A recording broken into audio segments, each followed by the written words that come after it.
잉어 총각의 낚시 다큐멘터리 배스윗 정석 제14화 1편 스피너베이트의 원리 양력 첫 번째 단락, 전통과 혁신, 스피너베이트의 메커니즘.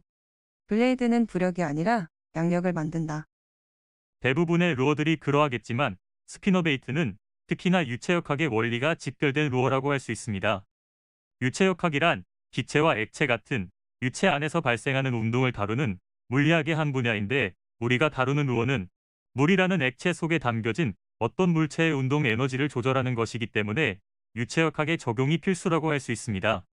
스피너베이트는 스커트를 제외한 모든 부분이 물에 가라앉는 쇠로 구성되어 있습니다. 하지만 스피너베이트는 같은 무게를 가진 싱킹 타입의 하드베이트에 비해 늦게 가라앉는 편이라고 볼 수 있습니다. 스피너베이트가 플로팅 하드베이트처럼 잘 뜨는 것은 아니지만 그렇다고 오리지널 싱킹 하드베이트처럼 빨리 가라앉지는 않는다는 것이지요. 물속에서 이와 같은 물리적인 현상이 발생하는데 가장 크게 작용하는 요인은 바로 스피너베이트의 날개, 즉 블레이드의 회전력에서부터 발생하는 양력 때문이라고 볼 수 있습니다. 스피너베이트는 헤드가 가진 무게에 의해 아래로 하강하려는 중력과 블레이드에서 만들어지는 양력이 서로 상쇄되는 관계에 있기 때문에 쇠로 만들어진 루어임에도 빨리 가라앉지 않습니다. 정리하자면 스피너베이트는 블레이드의 형태에 의해 결정되는 양력 대비 헤드의 무게로 결정되는 중력으로 수심층을 결정하고 루어의 진행 속도까지 조절할 수 있는 것입니다. 많은 사람들이 스피너베이트가 물 위로 뜨는 힘을 말할 때 부력이라 표현하지만 필자의 소견으로 보자면 부력과 양력은 엄연히 서로 다릅니다. 이인즉슨 부력이란 어떤 물체가 물이나 공기와 같은 유체 속에 정지된 상태로 있더라도 물체와 유체 사이의 밀도 차이에 의해 중력을 거슬러 위쪽으로 뜨려는 힘입니다. 부력은 물체가 움직이지 않고 가만히 있어도 발생하는 힘이지만 양력은 유체가 흐르든 물체가 움직이든 어떤 물체가 유체 속에서 만들어내는 흐름의 결과로 발생하는 압력 차이에 의해 위쪽으로 떠오르려는 힘을 말합니다. 부력과 양력은 똑같이 떠오르려는 힘을 가졌지만 두 가지 힘의 발생 메커니즘은 전혀 다르다는 것이지요. 널리 알려져 있기로 스피너베이트는 블레이드의 표면적이 큰 형태를 선택할수록 부력이 크기 때문에 스피너베이트가 잘 뜬다 라고 되어 있습니다. 이와 같은 말이 나오게 된 배경은 추측컨대 부력이라는 힘은 물체의 표면적에 비례한다는 이론에 의한 것으로 보여집니다. 물론 인과관계를 이와 같이 이해하고 적용하더라도 실전 낚시에서 어떤 형태의 블레이드를 선택할 것인지 결정할 때에 큰 문제가 되지는 않습니다. 그러나 그 원리를 놓고 보자면 엄밀히 말해 스피너베이트는 부력이 아닌 양력에 의해 떠오르는 힘을 가집니다. 스피너베이트는 표면적이 큰 콜로라도 형태의 블레이드를 사용하게 되면 소용돌이를 만들어내는 회전력이 더욱 커지게 되는데, 이때 블레이드가 있는 상층부와 스피너베이트의 하층부인 헤드 주변에는 압력 차이가 발생하기 때문에 양력이 발생한다는 것입니다.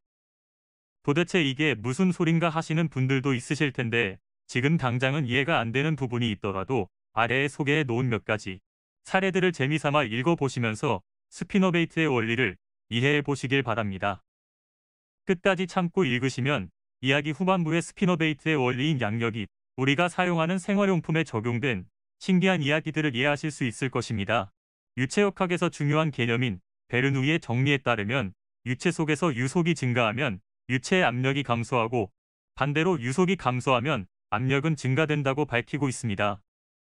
무언가 굉장히 어려운 말처럼 들리겠지만 사실 이 문장이 뜻하는 바는 매우 간단합니다.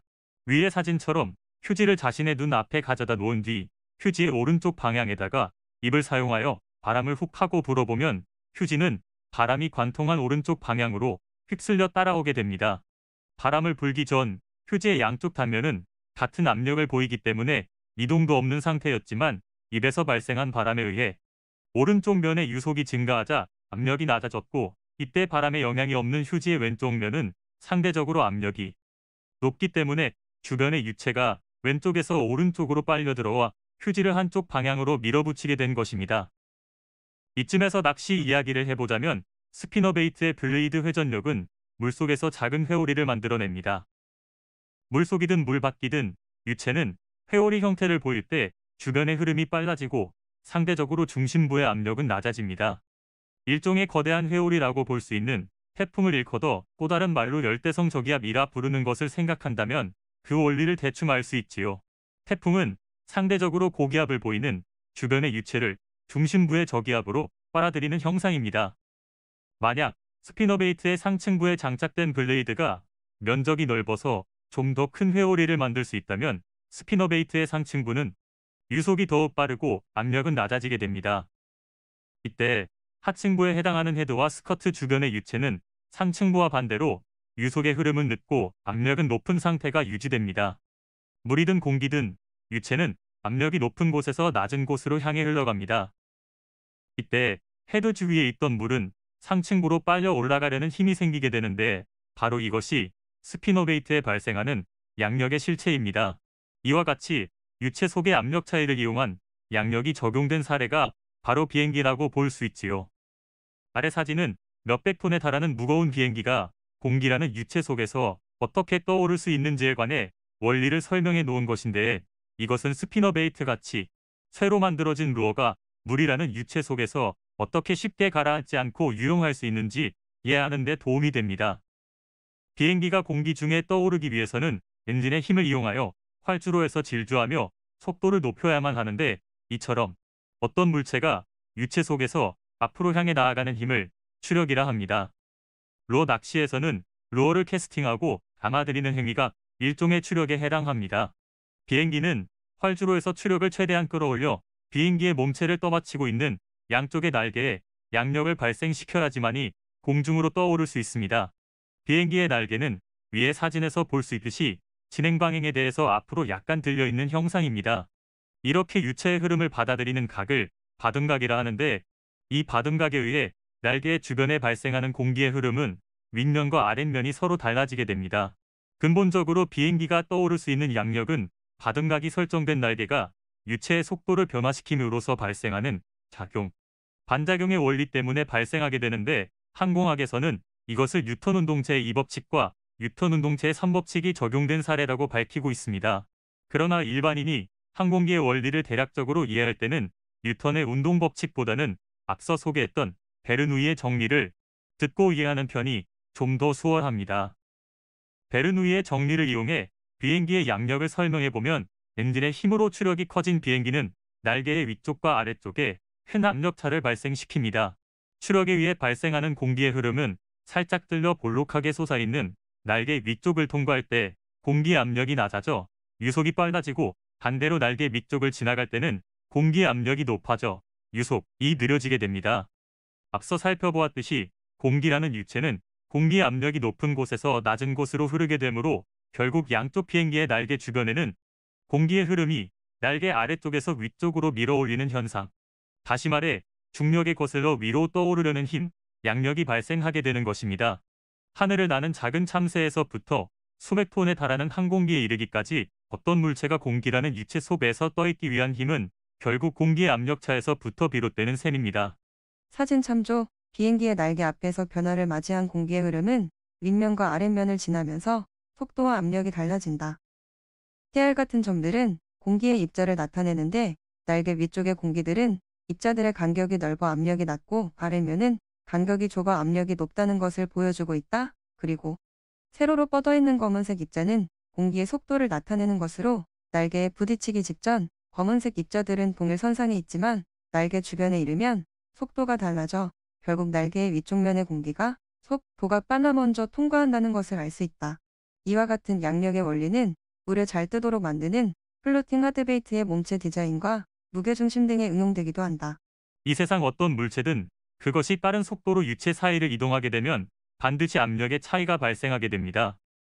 이때 발생하는 압력의 차이는 물체의 형태에 따라서 어떤 부분은 고압이 형성되고 또 어떤 부분은 저압이 형성된다는 것이지요.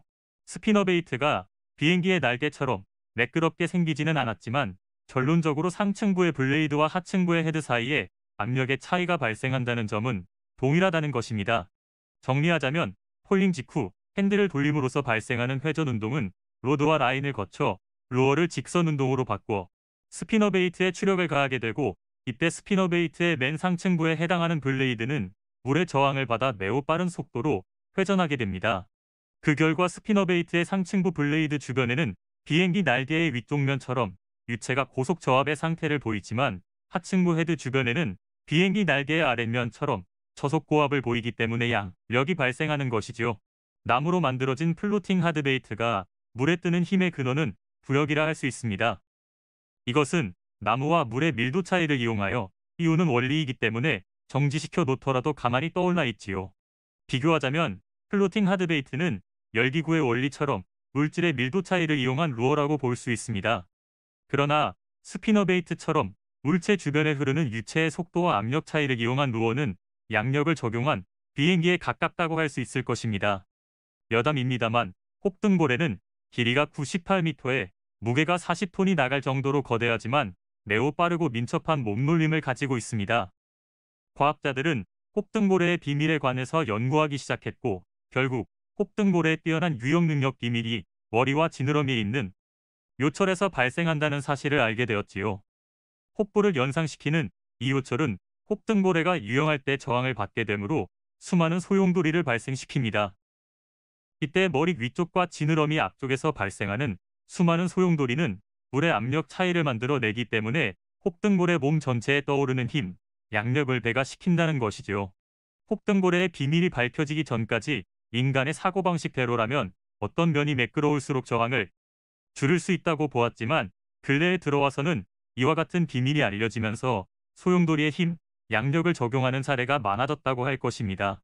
사진 참조. 2010년 남아공 월드컵에서 사용된 자블라니 축구공은 기존과 달리 공의 표면에 수많은 돌기를 만들어 양력을 발생시킴으로써 더욱 빠르고 멀리 날아갈 수 있게 고안되었다. 초음속을 달리는 전투기의 위쪽 날개면을 살펴보면 작은 돌기들이 솟아있는 것을 알 수 있는데 이것 또한 날개의 상층부에 소용돌이를 발생시켜 양력을 증가시키기 위함이다. 혹등고래뿐만 아니라 상어 또한 그 민첩함과 빠른 속도가 과학자들의 연구 대상이었는데 그 비밀은 상어의 거칠고 까슬까슬한 피부 조직에서 발생되는 수많은 소용돌이에 있었다고 한다. 이를 응용하여 수영복의 원단에도 변화가 생겼는데 최근에는 원단의 상어의 피부 조직처럼 거칠어서 소용돌이를 많이 일으킬 수 있는 전신 수영복 형태가 기록 단축에 유리하다고 밝혀져 올림픽과 같은 경기에서 사용되기도 했다. 낚시 분야를 포함한 인간사의 모든 혁신은 결국 자연으로부터 얻고 배운 것들입니다. 최초의 스피너베이트를 발견했던 그 누군가가 이와 같은 양력의 원리를 알고 착안했는지는 모르겠지만 결과적으로 스피너베이트가 이토록 오랜 시간 동안 최고의 루어로서 자리매김하고 있는 것은 혹등고래의 요철처럼 자연 그대로의 원리인 양력을 아주 훌륭하게 모방한 루어이기 때문이라고 생각해봅니다.